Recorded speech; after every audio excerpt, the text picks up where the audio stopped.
좀 본론으로 가볼까요? 조수진 의원님. 네. 결국 어제도 마찬가지고 윤석열 대통령도 지금은 시멘트 업무와 관련된 화물차 운전자에 대해서만 강제로 업무로 복귀하라 명령을 했는데 이제 지금 기름 대란도 있기 때문에 유조차까지 좀 더 추가 명령 카드도 만질 수 있다. 이게 대통령의 입장입니다. 근데 명분 없는 요구, 불법에는 단호히 맞서겠다. 그러니까 여러 대통령실의 생각은 민주노총, 민노총의 이런 불법 행위에 대해서는 더는 끌려다지 않겠다. 이런 의지가 좀 단호한 것 같더라고요. 윤석열 대통령과 윤석열 정부가 강조한 것이 법치와 원칙입니다. 예. 그래서 이 노사와 관련해서도 시종일관 강조해온 것이 노사 법치주의예요. 그렇기 때문에 이 불법적인 것에는 절대로 용인할 수가 없다는 것이거든요. 그래서 불법 파업과는 절대 타협하지 않는다는 것입니다. 그렇기 때문에 대통령이 명분 없는 요구한다면 모든 방안을 강구해서 대처하고 법을 지키지 않는다면 큰 고통이 뒤따를 것이다. 이렇게 말씀을 한 거예요. 이것은 불법과는 절대 타협하지 않을 것, 이것과 일맥상통하는 발언이다. 연장선상에 있다. 이렇게 말씀드릴 수가 있습니다. 예. 이거는 노무현 전 대통령이 2004년 때 도입했던 업무 개시 명령 제도 도입했었거든요. 맞아요. 이것을 바로 윤석열 대통령은 이행하겠다는 것입니다. 그렇기 때문에 더불어민주당에서도 비판하기가 굉장히 어려울 거예요. 왜냐하면 노무현 전 대통령이 제도로서 도입한 것을 윤석열 정부에서 시행하겠다는 것이거든요. 그러면 더불어민주당이 비판한다면 마련하는 것은 괜찮고 시행하는 것은 안 된다?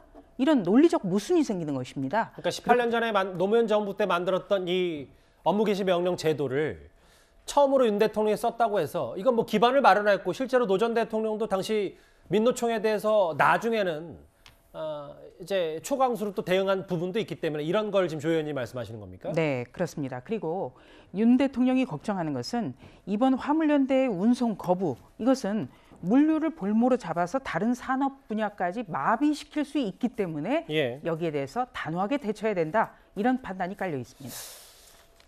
일단 노조는 명령을 거부하고 있고 앞서 잠깐 화면에도 지나갔습니다만 삭발투쟁까지 시작을 했습니다. 그런데 이제 법적으로는요. 명령서를 받은 이 화물 운전자분들, 그러니까 운수 종사자는 복귀를 하지 않으면 처벌을 받게 됩니다. 정당한 사유 없이 복귀 의무를 불이행하는 경우에는 운행 정지 및 자격 정지 같은 행정 처분뿐만 아니라 3년 이하의 징역, 3천만 원 이하의 벌금이라는 형사 처벌까지도 동시에 함께 받게 됩니다.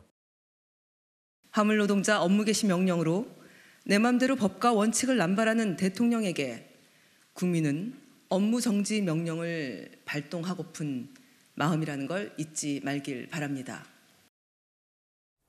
일단 지금 분위기로는 강제로 업무에 복귀하라는 말을 일단은 명령을 듣지는 않고 있어요. 이 노조가. 1차 불응 시에는 운행과 자격정지 30일 처분, 그리고 두 번째 불응이 적발될 때는 화물운송 사업허가와 자격이 취소되는 강경 대응이기 때문에 근데 이 부분이 물론 뭐 조금 전까지만 해도 대화를 한다고 했는데 일단 또 결렬이 됐고 윤 대통령의 법적 조치 이승훈 변호사님은 어떻게 평가하십니까? 뭐 윤석열 대통령이 법적 조치를 취하는 건 뭐 행정부 권한이니까 할 수 있겠죠. 다만 이제 이게 정말 지금 현재 상태에서 예. 심각한 경제적 위난이 있는지 또 자영업자들에게 이렇게 법적 조치를 취한다라고 하면서 강압적으로 했을 때 정말로 더 큰 효과를 발휘할 수 있을지에 대한 것은 변론이라고 생각됩니다. 정부라고 하는 것은 당연히 법적 조치를 할 수 있겠지만 노동자들이 화물연대를 통해서 이런 파업을 했을 때 6개월이라는 시간이 있었는데 그 시간까지 왜 합의를 이끌어내지 못했을까에 대한 비판도 당연히 받아야 되고 유능한 정부, 유능한 기업이라고 하는 것은 기업이 또는 파업이 없도록 하는 게 유능한 정부 아니겠어요? 그렇기 때문에 일단 유능하지 못한 정부가 될 수 있다 이런 생각이 들고 법대로 하겠다 이게 가장 쉬운 거예요.